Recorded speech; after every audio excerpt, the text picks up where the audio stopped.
அதிகாரம் அளித்த காங்கிரஸில் பெண்கள். காங்கிரஸ் பார்த்தீங்கன்னா 1885 அது தொடங்கப்பட்டிருக்கோம். யார் ஆரம்பிச்சிருப்பா? ஆலன் ஆக்டிவின் கியூம் அப்படின்றத ஆரம்பிச்சிருப்பாரு இந்த காங்கிரஸ். கிட்டத்தட்ட 85 தொடங்கின காங்கிரஸ் வந்து 1917 கிட்ட தான் பெண்களுக்கு முக்கியத்துவம் கொடுத்துருப்பாங்க. தலைவர் என்ன இருப்பாங்க, கொண்டு வந்திருப்பாங்க. அப்படி பார்த்தா அனிபெசன்ட் தான் 1917 கல்கத்தா மாநிலத்தில் காங்கிரஸ் முதல் பெண் தலைவராக தேர்ந்தெடுக்கப்பட்டார். அனிபெசன்ட் தான் இந்திய தேசிய காங்கிரஸின் முதல் பெண் தலைவர். சரிங்களா? அனிபெசன்ட் முக்கியமான பத்திரிகை என்னது? Commonwealth new India. Commonwealth new India. இதெல்லாம் நம்ம சின்ன சின்ன பாயிண்ட்டை எல்லாத்தையும் நோட் பண்ணி வச்சுங்க. சரிங்களா? ஸோ இரண்டாவது சரோஜினி நாயுடு 1925ஆம் ஆண்டு கான்பூர் மாநாட்டில் முதல் இந்திய பெண் தலைவராக பொறுப்பேற்றார். சரிங்களா? இவங்க வந்து முதல் பெண் தலைவர், ஆனால் இந்திய தலைவர் கிடையாது. முதல் இந்திய பெண் தலைவர்னு யாரை சொல்கிறாங்க? சரோஜினி நாயுடு சொல்கிறாங்க. இவங்க என்ன சொல்கிறாங்கன்னா, இந்தியாவின் நைட்டிங்கேல் என அழைக்கப்படுகிறார். ஸோ இவருடைய பிறந்த தினம் பிப்ரவரி 13 தான் தேசிய மகளிர் தினமாக நம்ம கடைபிடிக்கிறோம். தேசிய மகளிர் தினம். சரிங்களா? யாருடைய பிறந்த தினம்? சரோஜினி நாயுடைய பிறந்த தினம் பிப்ரவரி 13. ஸோ மூன்றாவது நெலி சென்குப்தா 1933 கல்கத்தா மாநாட்டில் தலைவராக இருந்தார். சரிங்களா? இப்போ என்ன பார்த்துட்டு இருக்கோம் அப்படின்னா, ஏன் இந்த காங்கிரஸ் பெண் தலைவரை பார்க்குறோம்னா, பெண்களுக்கு அதிகாரம் அளிக்கிறது வந்து அரசியல் கட்சியிலேருந்து நம்ம பார்த்துட்டு இருக்கோம். ஆரம்பத்தில் இந்திய சுதந்திரம் வாங்குற காரணமான கட்சி வந்து இந்த காங்கிரஸ். அதில் பெண்களுக்கு எப்படி முக்கியத்துவம் கொடுத்துருக்காங்கன்றதான் பார்க்கணும். சரி, அதில் முக்கியமான 3 பெண்களுக்கு காங்கிரஸில் முக்கியத்துவம் கொடுத்துருக்காங்க. சரி, அடுத்த தலைப்பு இவங்க தான் 100% சரோஜினி நாயுடு, நெலி சென்குப்தா அப்படின்றவங்க. அடுத்து இந்திய அரசியலமைப்பில் பெண்களுக்கான முன்னுரிமை. இந்திய அரசியலமைப்பு 1950 ஜனவரி 26 நடைமுறைக்கு வந்திருக்கோம். குடியரசு தினமாக நம்ம கடைபிடிக்கிறோம். இன்னைக்கு அறிமுகம் செய்யப்பட்ட இந்த இந்திய அரசியலமைப்பில் பெண்களுக்கு என்னெல்லாம் முக்கியத்துவம் கொடுத்துருக்காங்க அப்படின்றது பார்க்கலாம். ஸோ முதல் பாயிண்ட்டு சரத்து 14. அதாவது சரத்துனாலும் சரி, விதினாலும் சரி, ஆர்டிகல்னாலும் எல்லாமே ஒன்று தான். ஸோ சரத்து 14 படி சட்டத்தின் முன் அனைவரும் சமம். பெண்களுக்கு ஆண்களுக்கு நிகரான சமமான பாதுகாப்பு வழங்க வேண்டும். அதனால் கவனிக்கணும். நம்ம என்ன பார்த்துட்டு இருக்கோம்? ஆண்களுக்கு பெண்களுக்கு பாலின விகிதம் ஈடுபட பெண்களுக்கு அதிகாரம் கொடுக்கணும்னு பார்த்துட்டு இருக்கோம். அந்த வழியில் ஆர்டிகல் 14 என்ன சொல்லுதுன்னா, ஆணாக இருந்தாலும் சரி பெண்ணாக இருந்தாலும் சரி அவங்க சட்டத்தின் முன் அனைவரும் சமம் அப்படின்ற இங்கேயே சொல்லிடுது. அடுத்து ஆர்டிகல் 15(1) மதம், இனம், சாதி, பாலினம் அல்லது பிறப்பிடத்தின் அடிப்படையில் எந்த ஒரு குடிமகனுக்கும் எதிராக அரசு பாகுபாடு காட்டக்கூடாது. பாலினம்ன்ற வார்த்தை ரொம்ப முக்கியமாக எடுத்துக்கணும். ஸோ ஆண் பெண் அப்படின்ற பாகுபாடு காட்டக்கூடாது. சரி, அப்படின்ற பாயிண்டில் சொல்கிறாங்க. அடுத்து 15(3) ரொம்ப முக்கியமானது, பெண்கள் மற்றும் குழந்தைகளுக்காக அரசு சிறப்பு சட்டங்களை இயற்றலாம். என்ன சட்டங்களை கொடுத்துருக்காங்க? இலவச கல்வி சட்டங்கள், மகப்பேறு சட்டங்கள், வரதட்சணை சட்டங்கள். என்ன பண்ணலாம்? அவங்களுக்கு ஸ்பெஷலாக என்ன பண்ணலாம்? ஒரு சட்டத்தை நீங்கள் ஏற்றிக்கொள்ளலாம் அப்படின்னு சொல்லக்கூடிய சரத்து ஆர்டிகல் 15(3) சொல்லுது. அடுத்து சரத்து 16 அரசு வேலைவாய்ப்புகளில் பாலின அடிப்படையில் பாகுபாடு காட்டக்கூடாது. கவர்மெண்ட் ஜாப் போகிறாங்க அப்படின்னா, அது டிஎன்பிஎஸ்சி எக்ஸாமோ எந்த எக்ஸாமாக இருந்தாலும் சரி, அவங்க வந்து ஆண் பெண் அப்படின்னு அடிப்படையில் பாகுபாடு காட்டாமல் சம வாய்ப்பு அவங்க கொடுக்கணும் அப்படின்னு சொல்கிறாங்க. சரியா? அடுத்து ஆர்டிகல் 39(a) ஆண்கள் மற்றும் பெண்கள் இருவருக்கும் போதுமான வாழ்வாதார உரிமையை உறுதி செய்தல். அதே 39(d) என்ன சொல்லுது அப்படின்னா, சம வேலைவாய்ப்பு சம ஊதியம் சொல்லுது. ஆணாக இருந்தாலும் பெண்ணாக இருந்தாலுமே பணி ஒன்று தான், அவங்களோட சம ஊதியம் கொடுக்கணுன்றத சொல்லுது. ஆர்டிகல் 42 பணிபுரிய பெண்களுக்கு பாதுகாப்பான மற்றும் மனிதத்தன்மையுடன் கூடிய சூழ்நிலை உருவாக்குதல் மற்றும் மகப்பேறு கால நிவாரணம் வழங்குதல். சரி, அவங்களுக்கு வந்து மகப்பேறு காலத்தில் லீவு கொடுக்குறது, அவங்களுக்கு உதவி தேவை கொடுக்குறது, இதெல்லாம் என்ன பண்ணணுன்றதை ஆர்டிகல் 42 சொல்லுது. நம்ம என்ன பார்த்துட்டு இருக்கோம்? இந்திய அரசியலமைப்பில் பெண்களுக்கு எப்படி அதிகாரம் கொடுக்குறாங்க. ஸோ அதுக்கு முன்னாடி அதிகாரம் வந்து எல்லாம் இருந்திருக்கு. அப்போ என்ன பண்ணல, பின்னாடி அதிகாரம் பறிக்கப்பட்டது. இப்படி எடுத்துக்கலாம். நம்ம அந்த இப்படி சொல்லலாம். இப்போ நம்ம சங்க காலத்தை எடுத்துக்கோங்க. சங்க காலத்தில் பெண்களுக்கு வந்து அதிகாரம் இருந்துச்சுன்னா இருந்துச்சு. அவங்களுக்கு வந்து மன்னனுக்கு ஆலோசனை வழங்கும் அளவுக்கு என்ன பண்ணிருக்காங்க? அதிகாரம் கொடுத்துருக்காங்க. யாரை சொல்லலாம்? அவையாரை சொல்லலாம். நிறைய பேர் வெள்ளிவதியாரை சொல்லலாம். நிறைய பேரை சொல்லலாம். இப்போ காலப்போக்கில் எப்படி இருந்துச்சுன்னா, அவங்களுக்கு வந்து கொஞ்சம் அதிகாரங்கள் உரிமைகள் பறிக்கப்பட்டது. வேத காலம் 2 பிரியும். அதில் வந்து முன் வேத காலம், பின் வேத காலம் 2 பிரியும். முன் பின் 2 பிரியும். இந்த முன் வேத காலத்தில் பெண்களுக்கு முக்கியத்துவம் இருந்துச்சு, பின் வேத காலத்தில் முக்கியத்துவம் இல்லை. இந்த பின் வேத காலத்தில் பெண்களுக்கு கல்வி மறுக்கப்பட்டது, உரிமை மறுக்கப்பட்டது, கணவன் சொல்கிற மட்டும் தான் கேட்கணும் இருந்தது, சொத்து மறுக்கப்பட்டது. இப்படியே என்ன பண்ணுறது? பின் வேத காலத்துக்கு அப்புறம் தான் அனைத்துமே பறிக்கப்பட்டதுன்னு சொல்கிறாங்க. இதை மீட்பதற்காக தான் இயக்கங்களும் இந்திய அரசியலமைப்பும் சீர்திருத்தவாதிகள் என்ன பண்ணிருக்காங்க? முயற்சி பண்ணியிருக்காங்க. இப்போ புரிஞ்சுதா? அப்போ ஏற்கனவே அவங்க முக்கியத்துவம் கொடுத்துருக்காங்க. பின் வேத காலத்துக்கு அப்புறம் முக்கியத்துவம் இல்லை, திரும்ப கொடுப்பதற்கு எல்லாம் முயற்சி எடுத்துகிட்டு இருக்காங்கன்ற நம்ம பார்த்துட்டு இருக்கோம். ஸோ அந்த வகையில் அடுத்து பார்க்க போகிறது சரத்து 51(a) பெண்களின் கண்ணியத்தை குறைக்கும் பழக்க வழக்கங்களை, அதாவது வரதட்சணை, இழிவுபடுத்துதல், அதை விட்டுவிட வேண்டும் என்பது ஒவ்வொரு குடிமகனும் கடமையானு சொல்கிறாங்க. என்ன பார்த்தீங்க அப்படின்னா, இது வந்து ஒரு சிஸ்டம். அது வரதட்சணைன்றது வந்து ஒரு பழக்கம். இது வந்து என்னன்னா, ஒரு பெண்கள் வந்து இன்னொரு இடத்துக்கு ஆண் வீட்டுக்கு போகும்போது வரதட்சணை கொடுங்க அப்படின்றது இந்த பழக்கம் இருக்கக்கூடாது. இவங்க வந்து ஒரு மனிதத்தன்மை நடத்துறது தாண்டி இருக்குது. மனிதத்தன்மை நடத்துங்கன்னு சொல்ல வராங்க. அவங்க இழிவுபடுத்துறது, அவங்க ஈவ்டீசிங் பண்ணுறது இதெல்லாம் என்ன விட்டுவிட வேண்டும்ன்ற மாதிரி சொல்கிறாங்க. அது கடமைன்னு சொல்கிறாங்க. ஆர்டிகல் 51 எதில் ஆரம்பிக்குன்னா, நம்ம கான்ஸ்டியூஷன் படி கடமைகளை பற்றி சொல்லும். சரி, அடிப்படை கடமைகளை பற்றி பேசும். அந்த இதில் வந்து இந்த பாயிண்ட் உள்ள வருது. அது ரொம்ப முக்கியமானது. அரசியல் பிரிவுகளில் அவங்களுக்கு முக்கியத்துவம் கொடுக்குறாங்க. 73, 74 சட்டத்தின்படி, அது 92 சட்டத்திட்டத்தின்படி உள்ளாட்சி அமைப்புகளில் பஞ்சாயத்து நகராட்சி 3ல் ஒரு பங்கு என்ன பண்ணணும், 30% இடஒதுக்கீடு கொடுக்கணும். இப்போ வந்து ஒரு வார்டு மெம்பர் வந்து மேயர் வரைக்கும் உள்ளாட்சி எலெக்ஷன் நடக்குது பார்த்தீங்களா, இதில் வந்து அவங்களுக்கு என்ன பண்ணணும், அவங்களுக்கு 3ல் ஒரு பங்கு கொடுக்கணும்னு சொல்ல வராங்க. சரிங்களா? அப்புறம் தமிழ்நாடு போன்ற மாநிலம், தமிழ்நாடு 2016 அப்புறம் என்ன பண்ணுறாங்க அப்படின்னா, அந்த 33% என்ன பண்ணுறாங்க அப்படின்னா 50% மாற்றிடுறாங்க. சரிங்களா? இந்த கவனிச்சுன்னா தமிழ்நாட்டில் எத்தனை மாநகராட்சி இருக்கோ அதில் பாதி என்ன இருக்கணும், அதை பெண்களுக்கு கொடுத்துடணும். உள்ளாட்சியாக இருந்தாலும் சரி, வார்டு மெம்பராக இருந்தாலும் சரி, கவுன்சிலராக இருந்தாலும் சரி தான், அவங்களுக்கு 50% வரைக்கும் நீங்கள் என்ன பண்ணணும், இடஒதுக்கீடு கொடுக்கணும்னு சொல்ல வராங்க. இது ரொம்ப முக்கியமான ஒரு அவங்களுக்கு அரசியல் அதிகாரம்.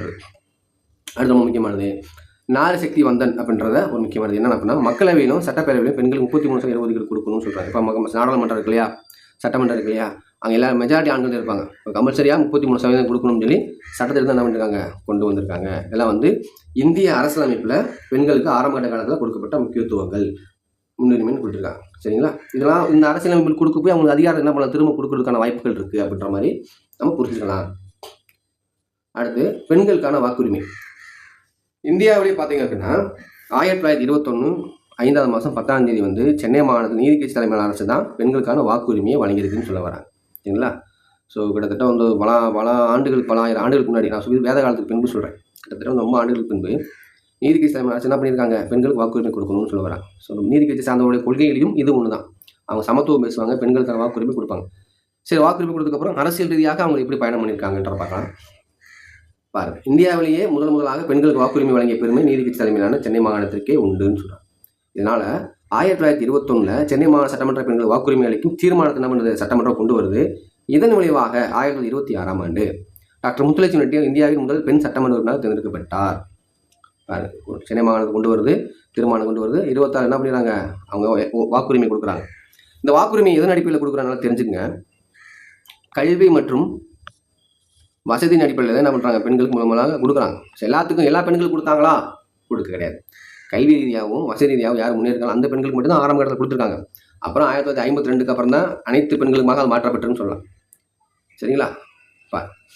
1931 கராச்சி காங்கிரஸ் மாநாடு அங்கே என்ன நடந்திருக்குன்னு பார்க்கலாம். சர்தார் வல்லபாய் பட்டேல் தலைமையில் நடந்த இந்த மாநாட்டில் பாலின பாகுபாடு இன்றி அனைவருக்குமான சமமான வாக்குரிமையை வழங்கப்பட வேண்டும் தீர்மானம் நிறைவேற்றிருக்காங்க. 31 நம்ம என்ன பண்ணியிருக்கோம், 1921 தீர்மானம் கொண்டு வந்து 1926 ஓட்டுரிமை கொடுத்து சட்டமன்ற உறுப்பினர் மாற்றியாச்சு. ஆனால் கராச்சியில் வந்து 31 என்ன பண்ணுறாங்க, தீர்மானம் நிறைவேற்றுறாங்க. 1935 செந்திய அரசு சட்டம், இந்த சட்டம் பெண்களுக்கான வாக்குரிமையை சற்றே விரிவுபடுத்தியது. கல்வி மற்றும் சொத்து வைத்திருப்பதை அடிப்படையாக கொண்டு சில பெண்கள் வாக்குரிமை வழங்கப்பட்டது. நம்ம இங்கேயே அதை சொல்லிட்டோம். ஆனால் அதை என்ன பண்ணுறாங்க, பின்னாடி ஒவ்வொரு இந்தியாவில் ஒவ்வொரு மாகாணமும் ஒவ்வொரு பிரசிடென்சியும் ஒவ்வொரு இந்திய சட்டம் என்ன பண்ணுறாங்க, ஃபாலோ பண்ணி வராங்க. நம்ம அப்பயே என்ன பண்ணிட்டு அதை ஃபாலோ பண்ணிட்டோம். நான் சொன்னேன் இல்லையா, கல்வி மற்றும் சொத்து அடிப்படையில் தான் விட்டு கொடுக்குறாங்கன்னு சொல்லி. 52 அப்புறம் தான் அது மாறுது, அனைவருக்குமான பெண்களுக்கான வாக்குரிமையாக மாறுது. 1950 ஜனவரி 26 இந்திய அரசின் சட்டம் நடைமுறைக்கு வந்தபோது 21 வயது நிரம்பிய அனைத்து ஆண்கள் பெண்களும் எவ்வித பாகுபாடு இன்றியுமே வாக்குரிமை வழங்கப்பட்டது. ஒன்று வந்து என்ன பண்ணுறாங்க, 52 எலெக்ஷன் இருக்குது பார்த்தீங்களா, அங்கே என்ன பண்ணுறாங்க, அனைவருக்குமான வாக்குரிமை வழங்கப்பட்டது 21. அப்புறம் அந்த 21 என்ன மாற்றுறாங்க, 18 மாற்றுறாங்க. எப்போ 88 61 சட்டத்திட்டத்தில் 89 நடைமுறைக்கு வருது. ஸோ 50 என்ன பண்ணுது, 21 வயசு சொல்லி முடிச்சிடறாங்க. 21 வயசு ஆண் பெண்ணுக்கும் வாக்குரிமைன்னு கொடுத்துட்றாங்க. அதை எப்போ 18 மாற்றுறாங்க, 1988 கொண்டு வந்து 1989 நடைமுறைக்கு வருது. எத்தனாவது சட்டத்திருத்தம், 61வது சட்டத்திருத்தம். சரியா? சரி, நம்ம இப்போ பார்த்தது வந்து வாக்குரிமை, பெண்களுக்கான வாக்குரிமைன்றதில் பார்த்துருக்கோம். வாக்குரிமைன்றதான் ஒரு அரசியல் அதிகாரத்துக்கான அடித்தலைமை. சரி, அடுத்து பெண்களுக்கான பாதுகாப்பு சட்டங்கள் என்ன கொண்டு வந்திருக்காங்க, ஆரம்பகட்ட காலத்துலேருந்து இப்போ வரைக்கும் நிறைய இருக்குது, எக்கச்சக்கமான இருக்குது. அது முதல்ல நம்ம பார்க்க வேண்டியது பார்த்தீங்கன்னா வரதட்சணை தடுப்பு சட்டம்ன்றதை என்ன பண்ணலாம், முதல்ல நம்ம பார்க்குற மாதிரி இருக்கும். சரியா? இது வரதட்சணை தடுப்பு சட்டம். ஸோ வரதட்சணை வாங்கணும் சரி, வரதட்சணை கொடுக்கணும் சரி, குற்றம் நினைப்பாங்க சொல்லியிருப்பாங்க 1961. சரிங்களா? அதே 61 மகப்பேறு நலச்சட்டம் சொல்லி வந்திருப்பாங்க. மகப்பேறு அதாவது கர்ப்பிணியான பத்மினிகளுக்கும் அந்த குழந்தைகளுக்கும் ஒரு பாதுகாப்பாக கொடுக்க வேண்டும் அப்படின்றத சொல்லி வந்திருப்பாங்க. கருக்கலைப்பு தடை சட்டம் 71. ஸோ ஒரு கருவில் இருப்பது ஆணா பெண்ணா அப்படின்னு வந்து தெரிஞ்சுக்கிறது என்னது, குற்றம்னு என்ன பண்ணியிருக்கோம் சொல்லுவோம். இது ரொம்ப முக்கியமானது. ஒருவேளை வந்து இந்த சட்டம் கொண்டு வரல அப்படின்னா மெஜாரிட்டியான என்னது பெண் சிசு கொலைகள் அடைந்திருக்கும். அதனால் பாலின விகிதம் வந்து சீர்லாமல் இருக்கும். பாலின விகிதம் எப்படி இருக்கும், ரொம்ப குறைஞ்சிருக்கும். 1000 ஆண்களுக்கு ரொம்ப கம்மியான 600 400 500 வந்துருக்கும் இந்த சட்டம் இல்லாட்டினா. அதனால் அது என்னன்னா சமூகத்தில் மிகப்பெரிய ஒரு என்ன சொல்கிறது, மிகப்பெரிய ஒரு பிரச்சனை ஏற்பட்டிருக்க வாய்ப்பு இருக்குது. பிரச்சனை மீன்ஸ் அப்படின்னா ஒரு பெண்களுக்கு வந்து ஒரு பெண்களுக்கு வந்து மிகப்பெரிய ஒரு பாலியல் தொந்தரவு, பெண்களுக்கு வந்து மிகப்பெரிய ஒரு ஒரு பாதுகாப்பின்மைகள்லாம் என்ன பண்ணியிருக்கோம் ஏற்பட வாய்ப்பு இருக்குது. இது இந்த கருக்கலை தடை சட்டம். சரிங்களா? அது இப்போ கூட என்ன ரொம்ப மிகப்பெரிய அங்கங்கே நடக்குது. என்ன பண்ணுறாங்க, அரசு கட்டுப்படுத்திட்டு தான் இருக்காங்க. அடுத்து சமூதிய சட்டங்கள். இந்த சமூதிய சட்டம்ன்றது வந்து 1976 என்ன பண்ணிடுறாங்க கொண்டு வந்திருக்காங்க. அது ஆணாக இருந்தாலும் சரி பெண்ணாக இருந்தாலும் சரி அனைவருக்குமாக அது அவங்களுக்கு வந்து சம்பளம் வந்து ஊதியம் வந்து சமமாக கொடுக்கணும் அப்படின்ற மாதிரி இங்கே சொல்லி வந்திருப்பாங்க. சரிங்களா? அடுத்து கேலி செய்த தடை சட்டம். பெண்கள் வந்து ஈபிசி பண்ணக்கூடாது. அவங்களை வந்து கெட்ட வார்த்தையிலையோ இல்லை வந்து அவங்க மனசு நோகும்படியோ அவங்க என்ன பண்ணக்கூடாது, அவங்கள திட்டக்கூடாது, கேலி செய்யக்கூடாதுன்றது சட்டம் சொல்லுது. அது பெண்கள் அநாகரிகமாக சித்தரித்தல் தடை சட்டம். இப்போ அவங்க புகைப்படத்தை வந்து மாற்றி அவங்க தவறாக சித்தரித்தல். ஸோ அவங்க வந்து இப்போ வந்து சமூக வலைதளம் வந்து அவங்க வந்து இது பண்ணுறது.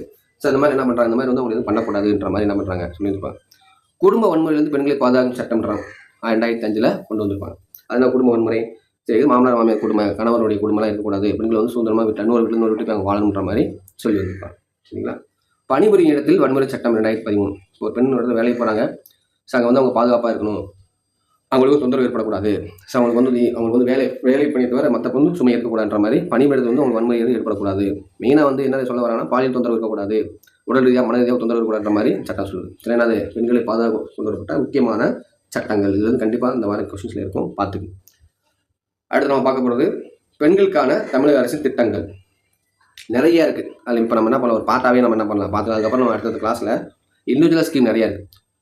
இப்போ ரொம்ப மெயினாக பார்க்குறது, இப்போ ரீசெண்டாக கரண்ட்டில் ஓடிட்டு இருக்குது என்னன்னா, கலைஞருடைய மகளிர் உரிமை திட்டம் சொல்கிறாங்க. அதாவது குடும்ப தலைவர்களின் உழைப்பை அங்கீகரிப்பதும் அவர்களின் வாழ்வாதாரத்தை உயர்த்துவதும் உதவித்தொகை கொடுக்குறது தான். எவ்வளோ கொடுக்குறாங்க, மாதம் 1000 ரூபா அந்த குடும்ப தலைவர் கொடுக்குறாங்க. சரியா? சரி, கொஞ்சம் குவாலிஃபைலாக இருக்குது. சரி, இந்த குவாலிஃபை வந்து ஆண்டுக்கு வந்து என்னது 2.5 லட்சத்துக்கு மேலே அவங்களுக்கு வந்து வருமானம் இருக்கக்கூடாது. எல்லாம் சில குவாலிஃபை வச்சுருப்பாங்க. ஆண்டுக்கு வந்து 2 லட்சம் தான் இருக்கணும், அதுக்கு மேலே என்ன கூட இருக்கக்கூடாதுன்ற மாதிரி சொல்கிறாங்க. நன்சை நிலமாக இருந்தால் 5 ஏக்கர் வரைக்கும் வச்சுக்கலாம், புன்சை நிலமாக இருந்தால் 10 ஏக்கர் வரைக்கும் அவங்க வச்சுக்கலாம். ஸோ இந்த மாதிரி அடிப்படையான தகுதியை உருவாக்கிட்டு தான் இந்த மாதிரி உரிமை என்ன பண்ணுறாங்க. இந்த மாதிரி தகுதி இருந்தால் இந்த அமௌண்ட் என்ன பண்ணலாம், அவங்க மாதம் 1000 ரூபா வாங்கிக்கலான்ற மாதிரி சொல்கிறாங்க. ஸோ அடுத்து புதுமை பெண் திட்டம். இந்த புதுமை பெண் திட்டம் வந்து ஆரம்பத்தில் எப்படி இருந்துச்சுன்னா உயர்கல்வி திட்டமாக இருந்துச்சு, மூலூர் ராமாமிர்தம் உயர்கல்வி திட்டமாக மாறிச்சு. இப்போ வந்து புதுமை பெண் திட்டம் என்ன மாறுது. இந்த நோக்கம் என்ன, 6 முதல் 10ஆம் 12ஆம் வகுப்பு அரசு பள்ளியில் பயின்று உயர்கல்வி தொடரும் மாணவிகளுக்கு பட்டய படிப்பு முடியும் வரை மாதம் 1000 ரூபா அவங்க வங்கி கணக்கு செலுத்துறதான். சரியா? இதே வந்து புதுமை பெண் திட்டம். இதே ஆண்களுக்கு இருக்கு என்ன இருக்குது, தமிழ் புதல்வன் திட்டம் ஒன்று இருக்குது. இதே மாதிரி தான் தமிழ் புதல்வன் திட்டம் ஒன்று இருக்கும். சரியா? இது பெண்களுக்கானது. அடுத்து தோழி விடுதிகள். இப்போ டிஸ்ட்ரிக்ட் என்ன பண்ணுறாங்க, பணிபுரிய போகிறாங்க. அங்கே ஒரு பாதுகாப்பான தங்கும் விடுதி வேணும்னா அந்த தோழி விடுதி பயன்படுத்திக்கிறான்னு அரசு சொல்லுது. வெளியூர்களில் தங்கி பணிபுரியும் பெண்களுக்காக மாவட்ட தலைநகரங்களில் அதிநவீன பாதுகாப்புடன் கூடிய வசதிகள் விடுதிகள் தமிழ்நாடு மகளிர் மேம்பாட்டு நிறுவனத்தால் நடத்தப்படுகிறது. தமிழ்நாடு மகளிர் மேம்பாட்டு நிறுவனத்தால் நடத்தப்படுகிறதுன்னு சொல்கிறாங்க. சரியா? அடுத்து அண்ணல் அம்பேத்கர் தொழில் முன்னோடி திட்டம். இது ரொம்ப முக்கியமானது. தொழில் முனைவர் ஒரு பெண் வந்து என்ன பண்ணுறாங்க, ஒரு பிஸ்னஸ் ஸ்டார்ட் பண்ணுறாங்க. ஸோ அந்த பிஸ்னஸ் ஏதாவது ஒரு சின்ன ஒரு கைவினை பொருட்களோ இல்லை வந்து ஏதாவது ஒரு சின்ன ஒரு தொழில் பண்ணுறாங்க அப்படின்னா அந்த பெண் தொழில் முனைவருக்கு கிட்டத்தட்ட 35% வரைக்கும் என்ன பண்ணுறாங்க, மானியம் வழங்குறாங்க. சரியா? அடுத்து ஈவேரா மணியம்மையார் நினைவு அறிமுக திட்டம். இது என்ன பண்ணால் ஏழை விதவைகளின் மகள்களை திருமணத்திற்காக நிதி கொடுக்குறாங்க. என்ன நிதி கொடுக்குறாங்க அப்படின்னா 10th வரைக்கும் படிச்சிருந்தா, அதான் ஏழை விதவை அந்த மகள்கள் 10th வரைக்கும் படிச்சிருந்தா 25,000 ரூபாயும், அவங்க காலேஜ் டிகிரி முடிச்சிருந்தாங்கன்னா அவங்களுக்கு வந்து 50,000 வரைக்கும் என்ன பண்ணுறாங்க, இந்த ஸ்கீம் மூலியமாக கொடுக்குறாங்க. சரிங்களா? இவ்வளோ அமௌண்ட் இந்த நிதி கொடுக்குறாங்க. அடுத்து டாக்டர் முத்துலட்சுமி ரெட்டி மகப்பேறு நிதி திட்டம். கர்ப்பிணி பெண்களுக்கு பேறுகாலத்தின் போது ஊட்டச்சத்து மற்றும் வருமானம் இருப்பதற்காக 15,000 என்ன பண்ணுறவங்களுக்கு பணமாக என்ன பண்ணுறாங்க கொடுக்குறாங்க. ஸோ எந்த ஒரு காரணத்துக்காகவும் அந்த கர்ப்பிணியோ அந்த குழந்தைங்க பாதிக்கப்பட்டவர்களுக்காக இந்த உதவித்தொகை என்ன பண்ணுறாங்க அவங்களுக்கு கொடுக்குறாங்க. அடுத்து காவலன் SOS.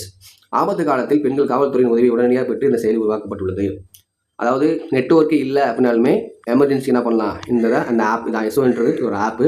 இது 2020 கொண்டு வராங்க. தமிழக காவல்துறை கொண்டு வந்திருக்கும். தமிழக காவல்துறைலாம் அரசாங்கம் கொண்டு தானே, தமிழக காவல்துறை கொண்டு வந்திருப்பாங்க. சரியா? அடுத்து பிங்க் ஆட்டோ. பொதுவாக சென்னையில் பார்த்தீங்கன்னா அதிகமாக பிங்க் ஆட்டோ இருக்கும். அதுமாதிரி பெண்கள் பாதுகாப்புக்கான பயணத்தை உறுதி செய்யும் சில நகரங்களில் பெண் ஆட்டோ ஓட்டுநரால் இயக்கப்படும் ஆட்டோவில் மானியம் வழங்கப்படுகிறது.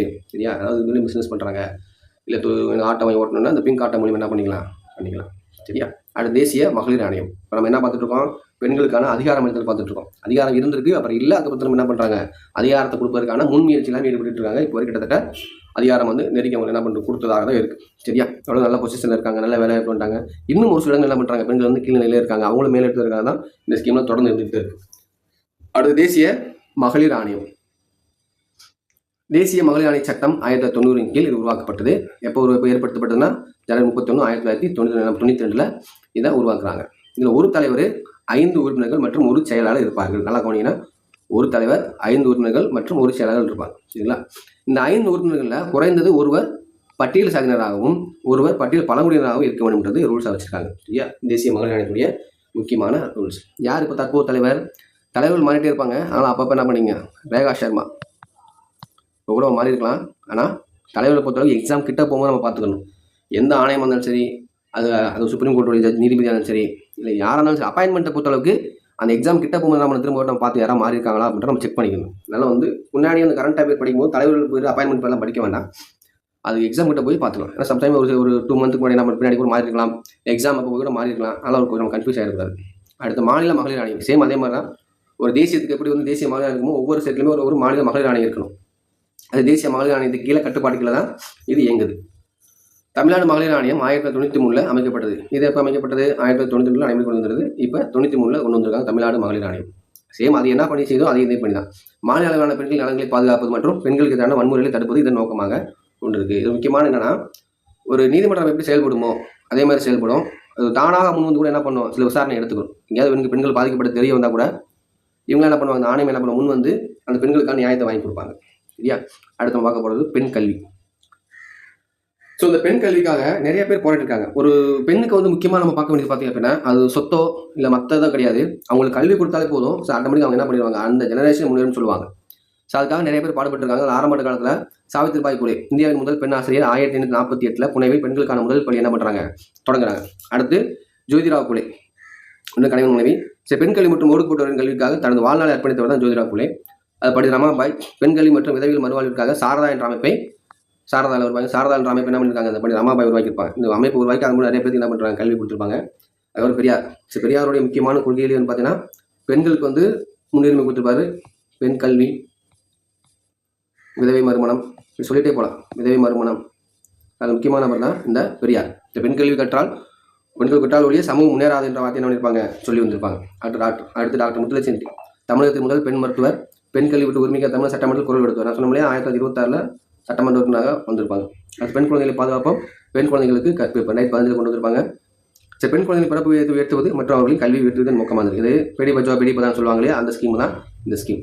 அடுத்து சுகன்யா சமிருதி யோஜனா, செல்வமகள் சேமிப்பு திட்டம். இது பேர் பெண்கள் இது மத்திய அரசோட ஸ்கீம் வந்தது. சரி, பெண் குழந்தைகளுக்கான எதிர்கால கல்வி மற்றும் திருமண செலவுக்காக சேமிக்க உதவு திட்டமாகும். அடுத்து கஸ்தூரிபா காந்தி பாலிகா வித்யாலயா பின்தங்கிய பகுதியில் சிறுமிகளுக்கு தங்கி படிக்கும் வசதியுடன் கூடிய பள்ளிகளை அமைக்கிறது. இது ஒரு மத்திய ஸ்கீம் தான். ஸோ அதாவது ரொம்ப ஒரு பேக்கில் இருக்காங்க, அவங்க என்ன பண்ணணும், அதாவது தங்கி படிச்சுக்கிற மாதிரி சிஸ்டத்தை ஏற்படுத்தி கொடுத்துருக்காங்க இந்த KGBY மூலியமாக. அடுத்து கல்வி அறிவு விகிதம். இந்த பிங்க் கலர் இருக்கிறது பெண்களுக்கான கல்வி அறிவு, இது ஆண்களுக்கான கல்வி அறிவு. ஸோ பாருங்கள், ரேஷியோ எப்படி இருக்கு பாருங்கள், ரேஷியோ எப்படி வந்துருக்கு பாருங்கள். ஸோ இதுக்கு டிஸ்டன்ஸ் இருந்துகிட்டே இருக்குது. இந்தியாவில் பெண் கல்வி விகிதம் 2011 கணக்கு பார்த்தீங்க அப்படின்னா 65.46.